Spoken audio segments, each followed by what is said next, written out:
My apologies, everybody. I'm waiting for the blue bar to fill up. Good morning, Arnold. We waited for you. I'm here. Bobby will be here shortly. Awesome. Okay, I think we're on. Okay, so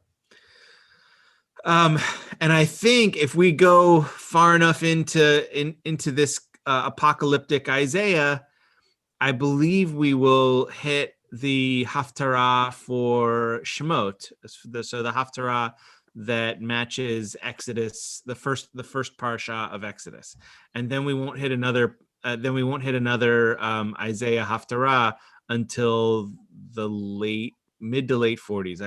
I have 44 in my head, but it might be 49. Okay, so will someone please read? Albert, it's our policy that whoever hasn't been here for a while has to read first, unless Judy wants to.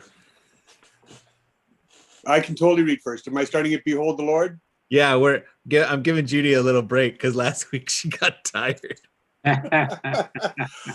So I was just testing our systems, by the way. So, behold, the Lord will strip the earth bare and lay it to waste, and twist its surface and scatter its inhabitants.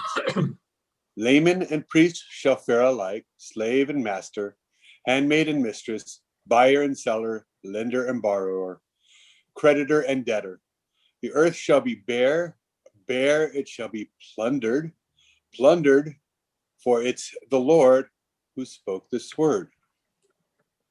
Sorry, go on. So this is since you took a breath. These repeated words here is a case of one of those like, I wish it was just a little bit of a better translation. There's no way to really do this better in English than they did, but I wish we could. So bare and plundered. It's hibok tibok, and then hibos tibos. So at first it's, at first glance it's just a nice little similar sounding hibok tibok, hibos tibos, similar sounding words, similar pattern.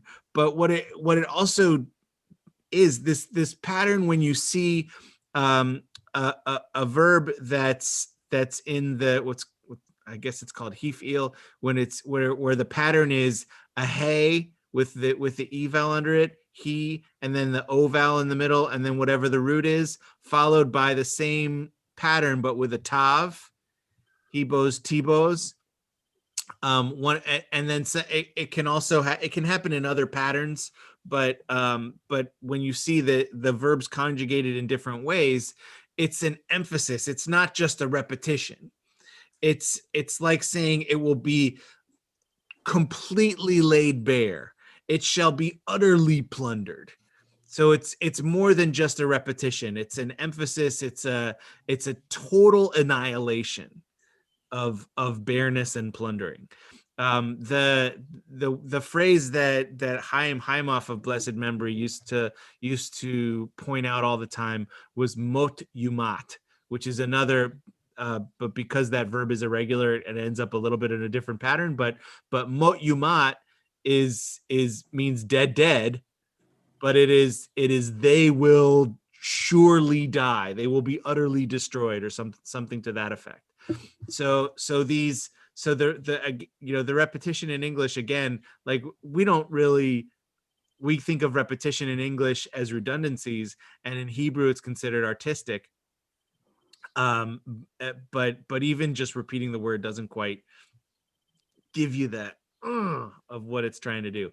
All right, verse 4. The earth is withered, seer.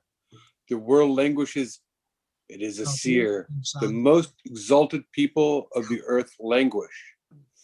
For the earth was defiled under its inhabitants, because they were transgressed teachings, violated laws, broke the ancient covenant.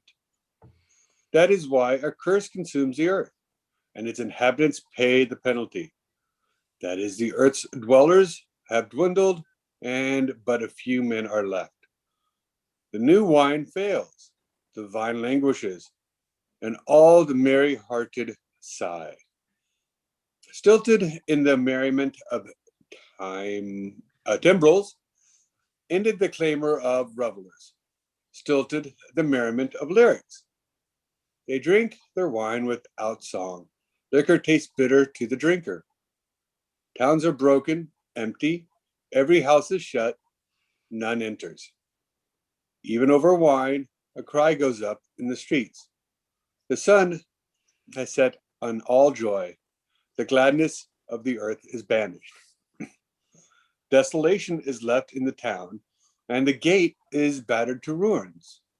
For thus shall it be among the peoples in the midst of the earth, and when the olive tree is beaten out, like gleanings, when the vintage is over, these shall lift up their voices, exult in the majesty of the Lord. They shall shout from the sea. Go ahead. Therefore, honor the Lord with lights in the coastlands of the sea, the name of the Lord, the God of Israel. From the end of the earth, we hear singing, glory to the righteous. And I said, I waste away. I waste away. Woe is me. The faithless have acted faithlessly. The faithless have broken faith. Terror and pit and trap upon you who dwell on the earth. He who flees at the report of terror shall fall into the pit, and he who climbs out of the pit shall be caught in the trap. For sluices are opened on high, and the earth's foundations tremble. The earth is breaking, breaking. The earth is crumbling, crumbling. The earth is tottering, tottering. The earth is swaying like a drunkard. It is rocking to and fro like a hut. Its inequity, no, it's inequity, shall weigh it down, and it shall fall to rise no more. In that day, the Lord will punish the host of the heaven in heaven, and the king of the earth on earth. They shall be gathered in a dungeon, as captives are gathered, and shall be locked up in a prison. But after many days they shall be remembered. Then the moon shall be ashamed, and the sun shall be abashed, for the Lord of hosts will reign on a Mount Zion in Jerusalem, and the presence will be revealed to his elders. Or revealed. Revealed. Yeah. Yes. All right. So let me get your thoughts on this. I have a question. This is happening to everybody, or just the people who didn't obey the Lord? Well, everybody is not obeying the Lord, is what Isaiah is saying. Yeah, so I'm wondering who's going to remember them. The ones who are in the dungeon, in the pit, they will be remembered. So that sounds like everybody's going to be there. Yeah. Good This point. is, well, remember, his worldview is Judah. So you know, so what does everybody mean is one of those, you know, you have to parse that out first. So who everybody is to him is basically Judah, and then maybe Assyrians and Egyptians coming from either end, but their worldview is relatively small. Rabbi, if I may ask, please, could you greatly enlarge the print? Yes. How's that? It's not as large as it usually is. I don't know whether my screen is smaller. It's usually the same size as on the left as it is the image on the right. That is a you adjusting your screen thing. So if it's a left to right thing, you need to put your mouse in between left and right and pull it one way or the other, whichever way you want to be bigger.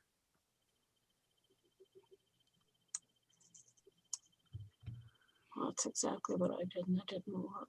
Mm. I've made it. I've All made it big. I've made it so big that I can only handle 2 verses at a time on the screen. So right, okay, thanks. okay. Um. So other thoughts, questions? Are you In following? many of the other prophecies, it says, it always ends, if you repent. There's no if you repent here. Nope. This is Isaiah becomes apocalyptic here. We will never read this. The only kind of upswing is toward the end of this section, and that's the only part that we'll read as a haftarah is the end of this section in chapter 26, 27. And that's partly because there's no what's called a nehemta here. There's no there's no uplift. This is just doom and gloom, and ending with the sun and the moon being embarrassed of the people that like people behaving so badly, the weight of the sins of the people on the earth weighs so heavily that it teeters off its axis and starts swaying like a drunkard. The whole earth. So is this meant, I'm sorry, is this meant to be a lesson? I mean, it seems to me that if it's that everything in the Tanakh should be lessons of how to live, and not just telling us terrible things for the sake of telling us terrible things. The hope is that we'll learn. There are definitely multiple ways to prophesy. One is to say everything is terrible until you make it better, and the other is to say everything is terrible, thank you, good night, and then the people have to figure out on their own that they have to make it better. Isaiah does both. Isaiah has both methods in throughout his 66 chapters, but we tend to want to be told do better.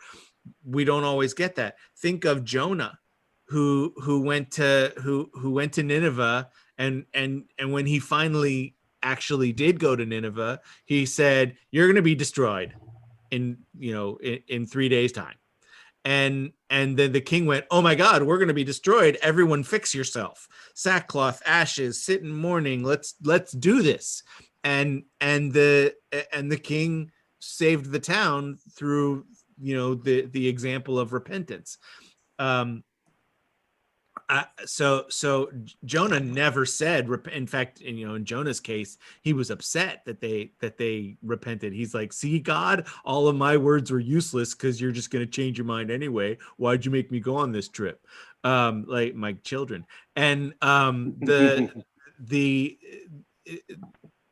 so Isaiah, this is one of those moments for Isaiah where maybe I was too quick when I said last week we were looking at teenager Isaiah. Maybe this is kind of teenager Isaiah, or maybe it's midlife crisis Isaiah. Who knows? But it's definitely one method. It's not always the method that's more fun to read, or maybe.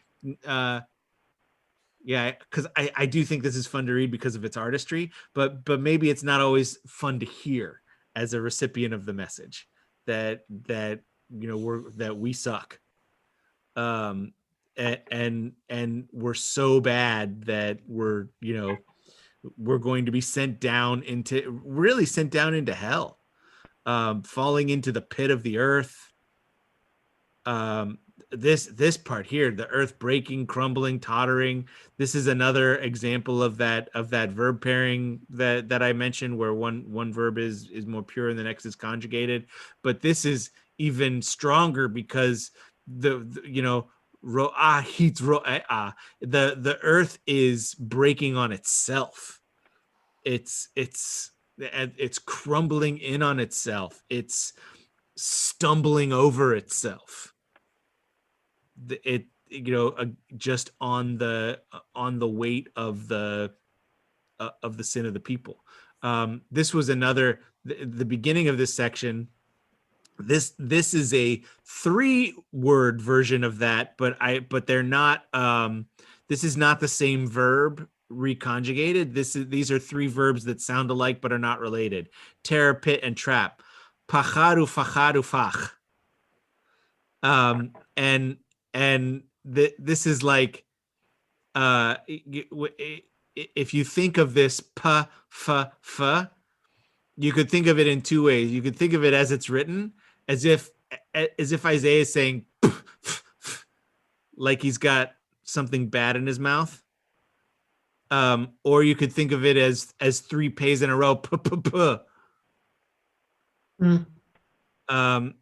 So we've got an interesting use of alliteration here to convey, like the alliteration alone conveys a feeling. Question, please, Rabbi. Hearing this, listening to it, could you compare it to Noah and God's promise to never do such a thing again? But there's no promise here. Yeah, I don't understand what your connection is. Can Oh, you... okay. When Noah, when the ark landed, the bird flew. Did not God say, I will never do this again? By water. I was wondering, is the difference here water as compared to the description of what will happen this time? Earthquake. There are a couple things. One, this is metaphor. So this is not meant to be thought of as the world was so bad that people are literally going to fall into the center of the earth. I'm sure if we want to look at this from an environmentalist standpoint, then certainly we could look at it that way, as destroying, our sins are destroying the earth actually. But I certainly don't think that's Isaiah's point. And then with the story of Noah, the flood narrative, that's an ancient story from before the Torah. The lots of ancient cultures had some sort of a flood narrative. So maybe there was a great flood in the ancient world that it did. One thing that we know is that we don't know what actually happened. But it's very likely that if we picture the whole globe with its green and blue, it didn't become completely blue and then subside.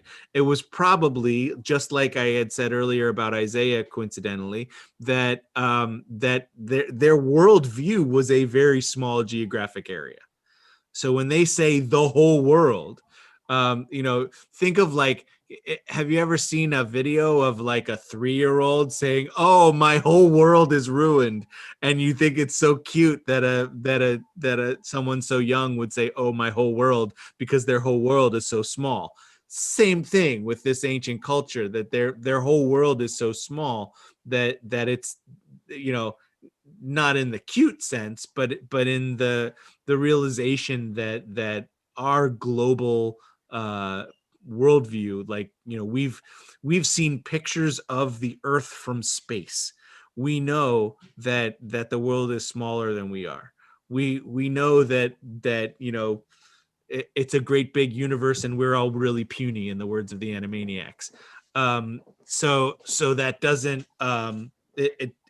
it changes how we think, where like this would be the equivalent of in the Midwest, a basement flooding in one house and thinking that the whole neighborhood is flooded when it may or may not be.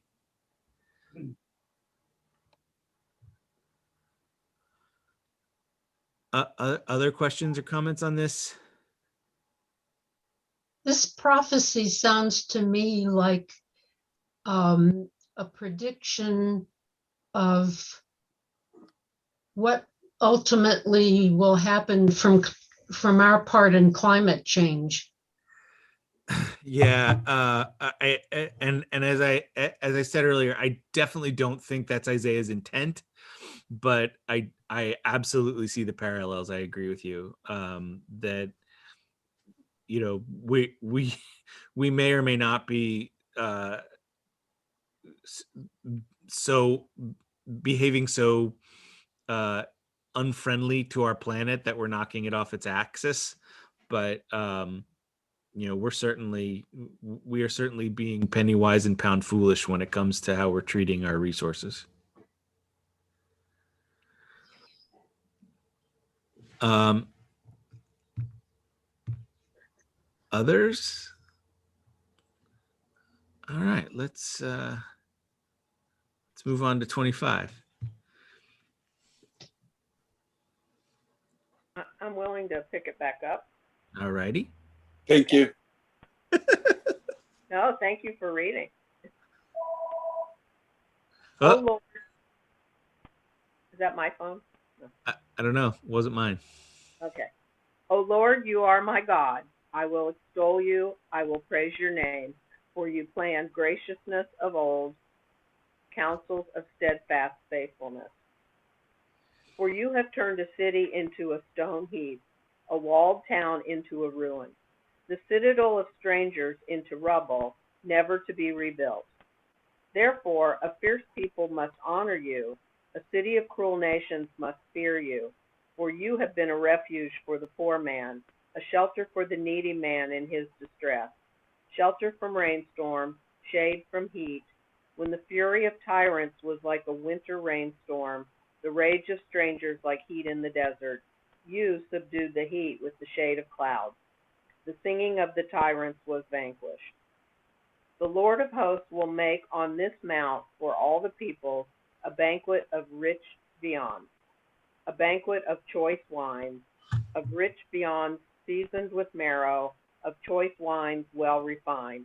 And he will destroy on this mount the shroud that is drawn over the faces of all the peoples, and the covering that is spread over all the nations. He will destroy death forever. My Lord God will wipe the tears away from all faces, and will put an end to the reproach of his people over all the earth. For it is the Lord who has spoken. In that day they shall say, this is our God. We trusted in him, and he delivered us. This is the Lord in whom we trusted. Let us rejoice and exult in his deliverance. For the hand of the Lord shall descend upon this mount, and Moab shall be trampled under him, as straw is threshed to bits at Monmena. Then he will spread out his hands in their homeland, as a swimmer spreads his hands out to swim, and he will humble their pride, along with the emblems of their power. Yea, the secure fortifications of their walls, he will lay low and humble, will raise to the ground to the very dust. So in this chapter, Isaiah switches a little bit. He's no longer talking to the people, he's talking to God. And then he goes to about God. But it starts off with praising God for the wonders and the pact that God made with Abraham. God's conquered all these enemies. The cities are never going to be rebuilt. The punished people are going to eventually honor God. God's the one who sheltered the Jewish people, using the term Jewish anachronistically, in times of distress. All of this great stuff will happen again. So now we have that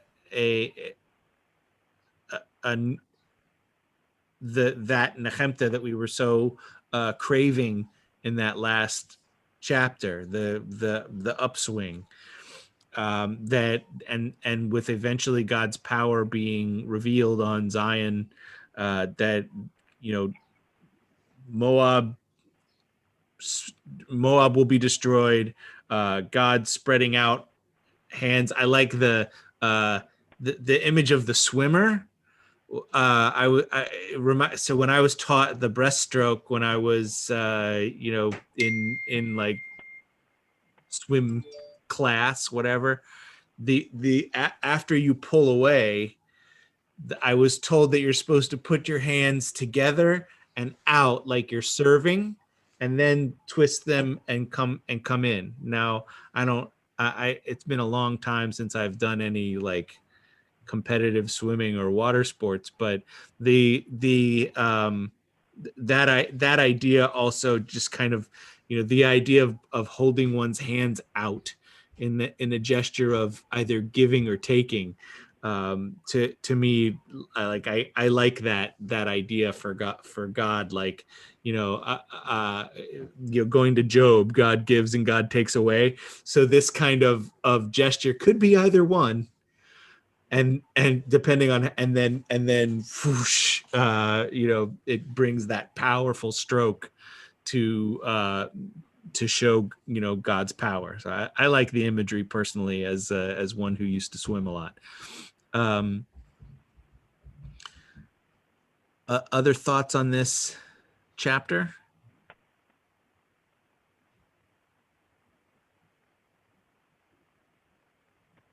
Guys are so quiet for this poetry. So when we move on to 26, starting at verse, I think 6. No.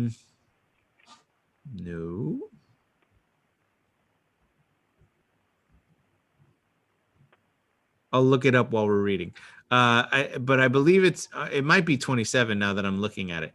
We're gonna hit Haftarah. So if I'm right, then I'll pull from another section and have you think about why we might be using this as Haftarah.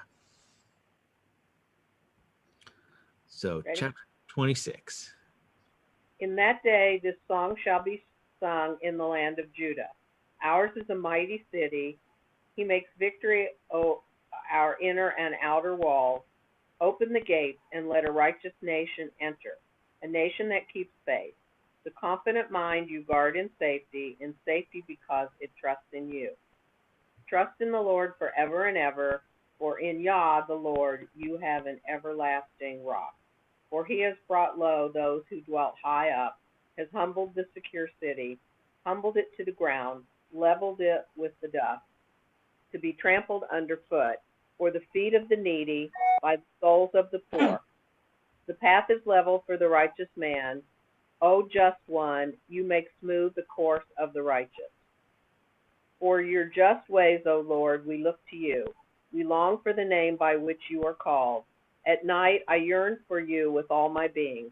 I seek you with all the spirit within me. For when your judgments are wrought on earth, the inhabitants of the world learn righteousness. But when the scoundrel is spared, he learns not righteousness. In a place of integrity, he does wrong. He ignores the majesty of the Lord. O Lord, they see not your hand exalted. Let them be shamed as they behold your zeal for your people and fire consuming your adversaries. O Lord, may you appoint well-being for us, since you have also required all our misdeeds. Requited. Thank you. All our misdeeds. O Lord our God, lords other than you possessed us, but only your name shall we utter. They are dead, they can never live. Shades, they can never rise. Of a truth, you have dealt with them and wiped them out, have put an end to all the mention of them. When you added to the nation, O Lord, extending all the boundaries of the land, you were honored. O Lord, in their distress they sought you. Your chastisement reduced them to anguished whispered prayer, like a woman with child approaching childbirth, writhing and screaming in her pangs.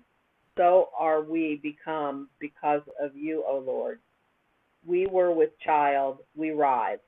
It is as though we have given birth to wind. We have won no victory on earth.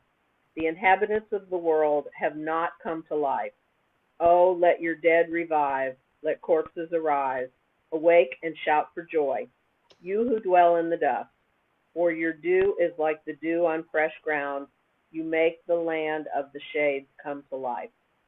Go, my people, enter your chambers and lock your doors behind you. Hide but a little moment until the indignation passes. For lo, the Lord shall come forth from his place to punish the dwellers of the earth for their iniquity. And the Lord shall disclose its bloodshed and shall no longer conceal its slain. Keep going for the next 5 verses. This is not the Haftarah, so let's get up to the Haftarah. Okay. In that day, the Lord will punish with his great, cruel, mighty sword, Leviathan the elusive serpent, Leviathan the twisting serpent. He will slay the dragon of the sea. In that day, they will sing of it, vineyard of delight. I, the Lord, keep watch over it. I water it every moment, that no harm shall befall it. I watch it night and day. There is no anger in me. If one offends me, thorns and thistles, I will march to battle against him and set all of them on fire. But he holds fast to my refuge. But if he holds fast to my refuge, he makes me his friend. He makes me his friend. Okay. So this gets us starting with verse 6 on 27 is the Haftarah for Shemot. So let's this one gives us a lot of that uptick. If you do this, then this. A lot of that. We want the is it causality that we want to know that we can do something to help temper the severe decree, as we say on the high holy days. So Jerusalem used to be this big, strong city on a hill, amazing source of strength, and it will have that salvation again, and everyone who relied on God will be shielded with peace for faith in God. God's going to bring down the high and mighty, so that those who have been made poor will tread on the formerly mighty. It's a lot of that, like, we're going to get our comeuppance if we're faithful. Going towards the end, the righteous who've praised God will live again and praise God. So this a lot of reincarnation imagery here. Let your dead revive, your corpses arise. That is those who are waiting for a Messiah or Messianic era. Have one of the teachings is that everyone who's died will come back to life and go live in a rebuilt Jerusalem when the Messiah comes, or when the Messianic era comes. It's a way to give them hope. They have to believe. People have a need to believe that death is not the end. So the Messianic era is the Jewish response to this, and God's power alone can let the dead revive. How long after Isaiah was Jeremiah? I don't know. You mean in history? Yes. Let me see if I can find it quickly. Because it seems like he borrowed from Isaiah. Yeah, there's a lot of. Yes, Jeremiah. Jeremiah, there's about a 40-50 year gap in between Isaiah and Jeremiah. Not that long. Nope. So there's no contemporality between them. There's no direct, like, they knew each other. But Jeremiah was extremely scholarly, and if Isaiah was speaking publicly and writing things down and was a known author, then surely Jeremiah knew of his works. So yeah, we could see why it would sound like Jeremiah is borrowing from him. Jeremiah was a bull frog. I couldn't help it. Okay, are we moving on here? Okay, yes. Before you begin, though, just a reminder. So this is the Haftarah for Exodus, for Shemot, first parsha in Exodus. So we think about what happens in the first parsha in Exodus. This is Pharaoh rises who does not know Joseph. He starts to impart harsh labors on the Israelites. They cry out, God hears them. Moses is sent in a basket and picked up by Pharaoh's daughter, raised in the palace, murders an Egyptian taskmaster, and runs away, encounters the burning bush, and is called by God to go and save the Israelites. All of this and more happens in the first parasha of the book of Exodus. And this Haftarah takes us from Isaiah 27:6 all the way to I think it goes into 29. It goes all the way into for sure 28 for most people. Some cultures end it in the middle of 29. So, and some, instead of reading straight through, just pull 2 lines from chapter 29 and kind of throw them there at the end. So we'll read a chapter and a bit. We'll read to about Isaiah 28:13, and then talk about how it applies to Parshat Shemot. In days to come, Jacob shall strike root. Israel shall sprout and blossom, and the face of the world shall be covered with fruit. Was he beaten as his beater has been? Did he suffer such slaughter as his slayers? Assailing them with fury unchained, his pitiless blast bore them off on a day of gale. Assuredly, by this alone shall Jacob's sin be purged away. This is the only price for removing his guilt, that he make all the altar stones like shattering blocks of chalk, with no sacred post left standing, nor any incense altar. Thus fortified cities lie desolate, homesteads deserted, forsaken like a wilderness. There calves graze, there they lie down and consume its boughs. When its crown is withered, they break. Women come and make fires with them, for they are a people without understanding. That is why their Maker will show them no mercy. Their Creator will deny them grace. Ah, the proud crowns of the drunkards of Ephraim, whose glorious beauty is but wilted flowers. Wait, sorry. I'm sorry. I skipped those other verses. Okay, back to 12. Sorry. Okay. It looked like a footnote in my book. Okay. Sorry. And in that day the Lord will beat out the peoples like grain from the channel of the Euphrates to the Wadi of Egypt. And you shall be picked up one by one, O children of Israel. And in that day a great ram's horn shall be sounded, and the strayed who are in the land of Assyria, and the expelled who are in the land of Egypt, shall come and worship the Lord on the holy mount in Jerusalem. Ah, the proud crowns of the drunkards of Ephraim, whose glorious beauty is but wilted flowers, on the heads of men bloated with rich food, who are overcome by wine. Lo, my Lord has something strong and mighty, like a storm of hail, a shower of pestilence.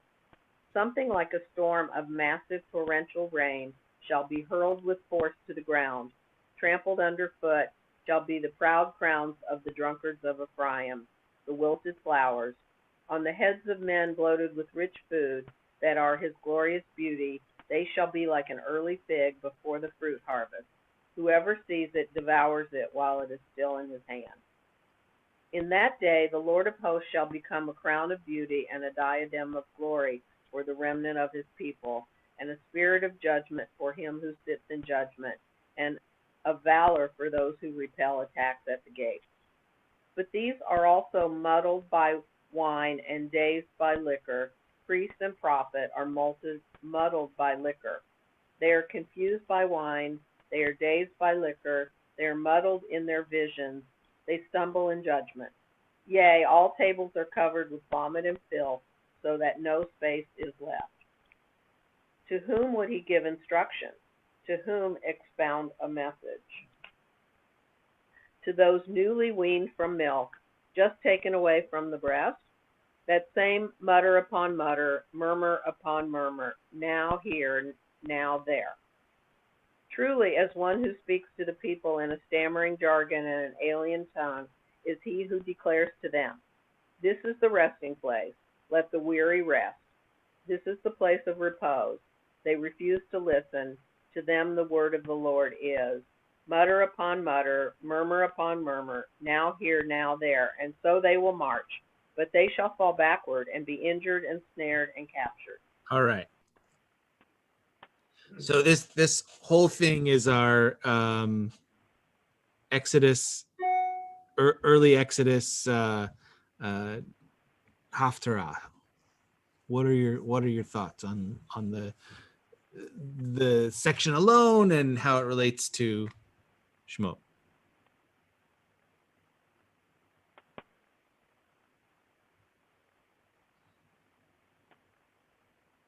This, as you said before, is the Haftarah I learned from you is really always uplifting. So we went through hell, so to speak, of the literature, and now we're uplifted. That's my take on these the Haftarah from the before reading. Yeah, we're supposed to be. We're supposed to be uplifted. This might not be the most uplifting section. Not the most uplifting way to end, maybe not, but yeah, it's supposed to end on a high. It's better than before. We're all going to be damned to damnation, right? Yeah.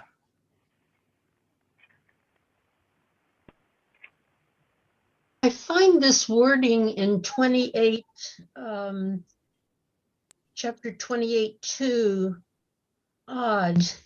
Lo, my Lord has something strong and mighty, like a storm of hail, a shower of pestilence, something like a storm of massive torrential rain. What is this something that it's referring to? I think this is that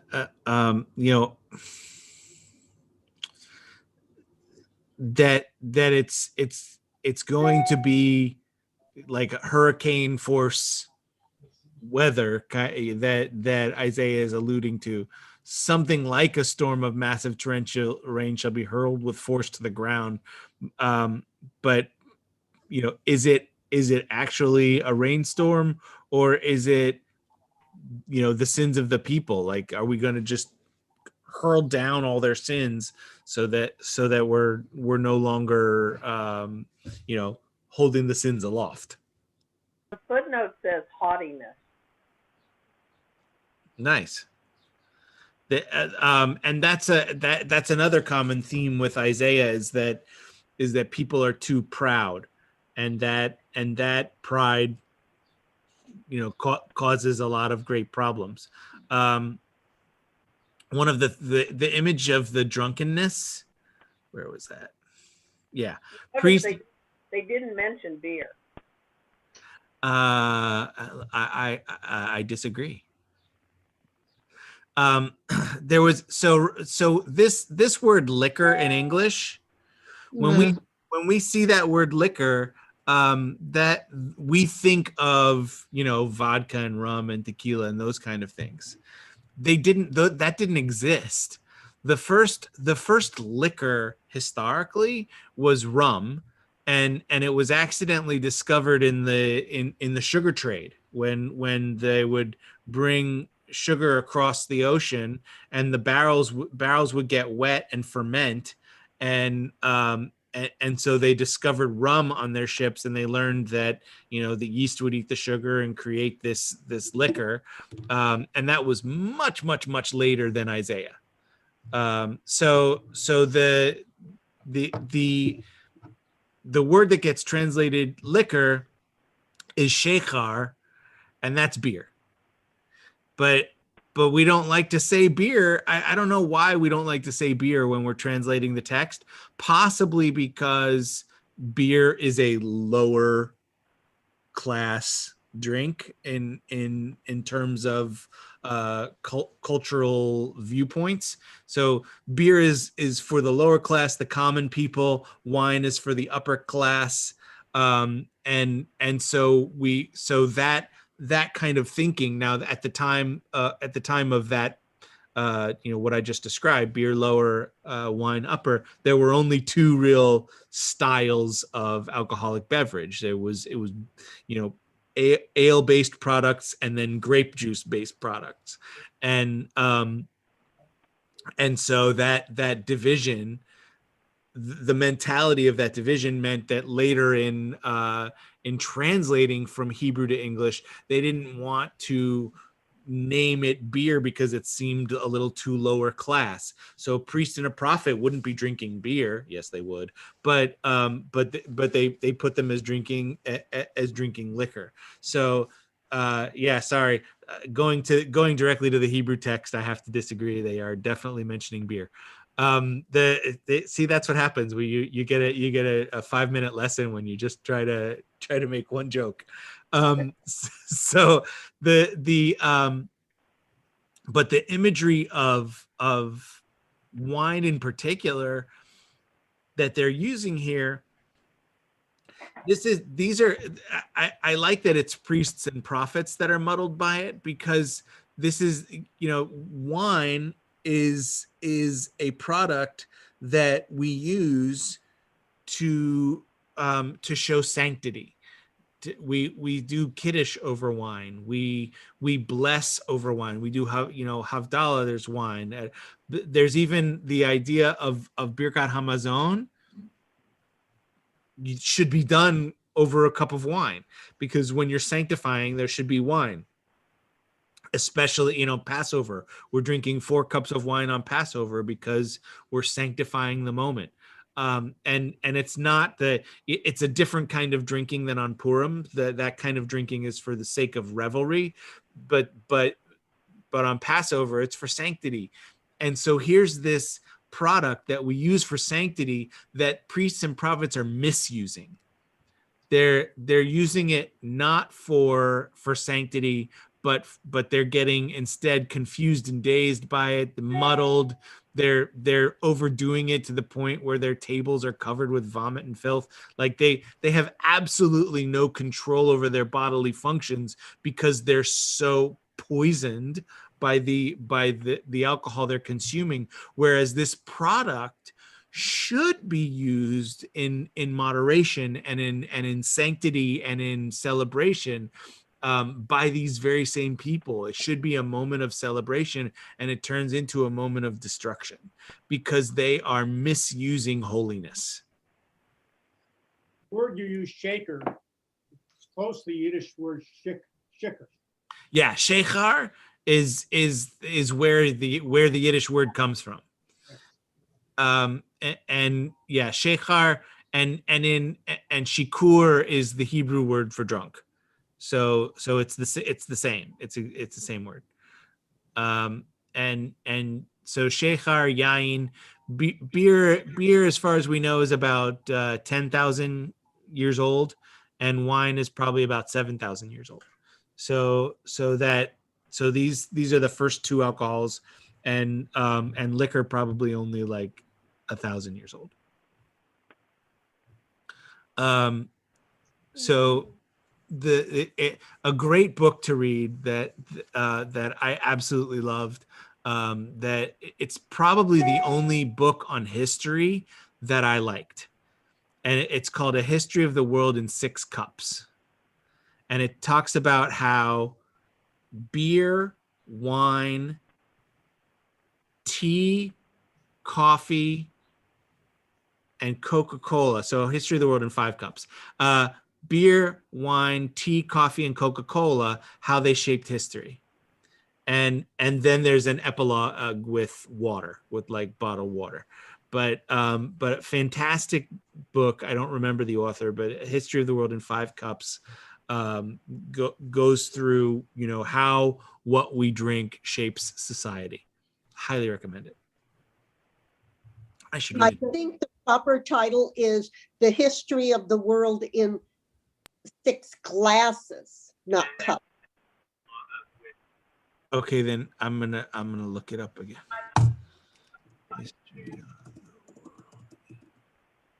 Yeah, 6 Glasses. So I'm missing. Yes, history of the world in 6 glasses, which means I'm also missing one. Oh, beer, wine, liquor, tea, coffee, Coke. So yeah. Thank you so much. Yeah. One of the books I usually take on a cruise and leave it there. Nice short chapters. Yeah, nice short chapters, great, and it's Tom Standage because I went and looked it up. So Tom Standage, History of the World in 6 glasses, fantastic book. Yeah, I think I want to read it again now. I've got it on my Kindle, so I'm not going to leave it anywhere. You ever get to Toronto, Canada? There's a history of the world in the Shoe Museum. In the what museum? Shoe, SHOE. There's actually a shoe museum in Toronto, Canada, and it's essentially the history of the world through shoes. Neat. Oh. Okay, so on when we're talking about how the priests have abused their privileges and they're taking something that should be sobering, per se, an event that's supposed to be, important and taken seriously. They're taking it to the point where they're now getting, drunk.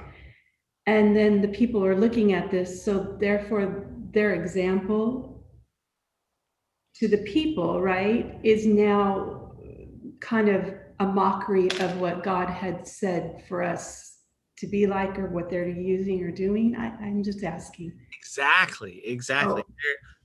Oh. Their holiness ends up being wastefulness. And that's what, like, the whole point of being priests and prophets is that they're supposed to be the exemplars, the moral exemplars, the religious exemplars.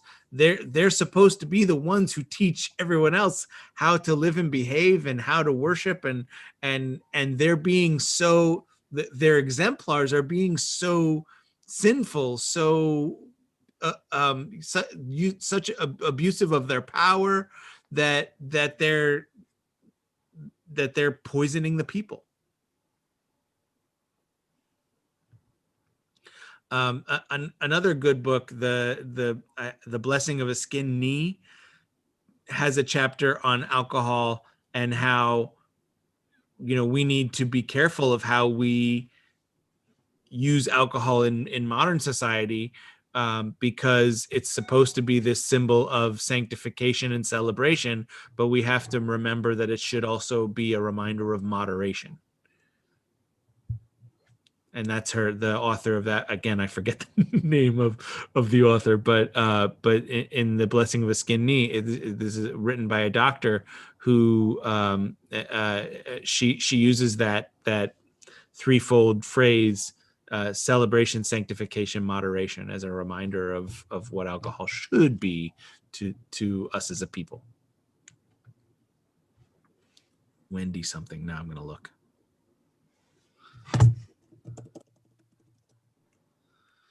Dr. Wendy Mogul, Blessing of a Skinned Knee.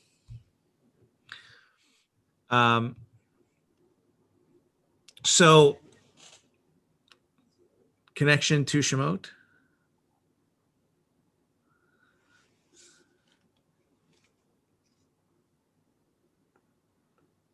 I think it's a kind of tenuous connection. I mean, it mentions Jacob's sins, and but other than the reference to Jacob, it's so much like so many other chapters of the Tanakh that it's hard to say why this would have more of a relation to Shemot than any other chapter.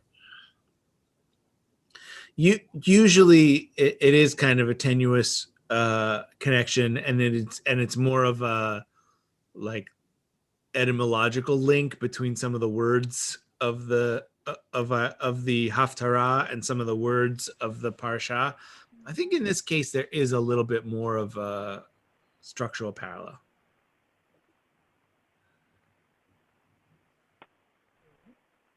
It refers to Jacob's sin, not Jacob's sins. What specifically do you think that is?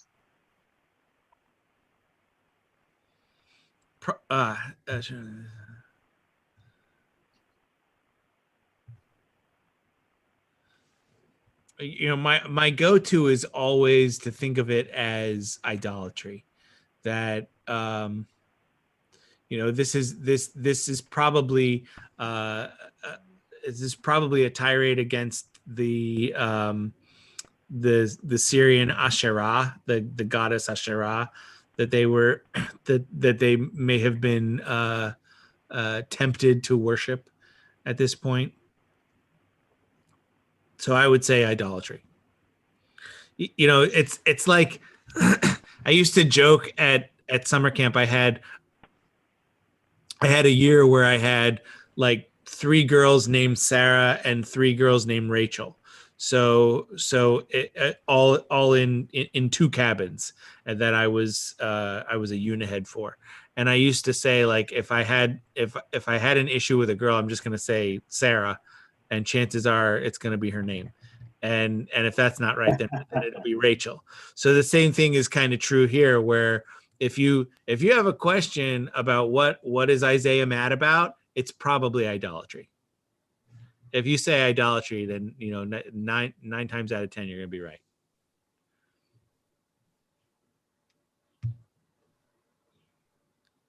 Other thoughts? So for me, I see this as the suffering of the Israelites under Egypt, suffering at the hands of others, being beaten by the taskmasters. That imagery is pretty clear. That was he beaten as his beater has been? Did he suffer such slaughter as his slayers? And in this case, the wordplay here in English does kind of match the Hebrew, so that's nice. But in Isaiah's time, the kingdom of Israel suffering greatly from Assyria, that they're now in Isaiah's time, it's brought on by themselves, like they're bringing it on themselves.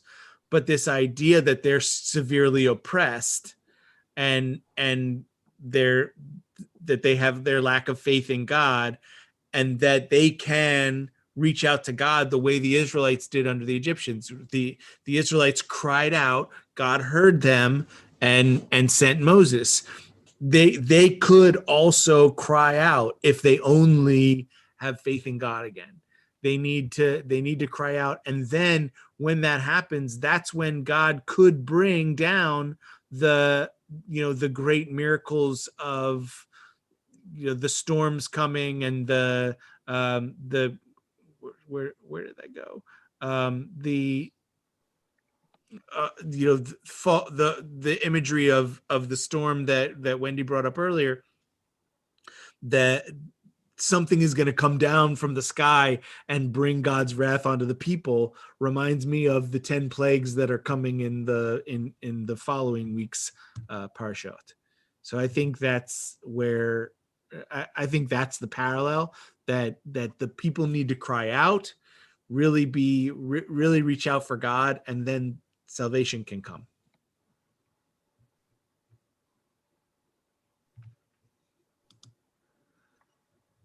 Any other questions, comments? I'm going to stop the live stream.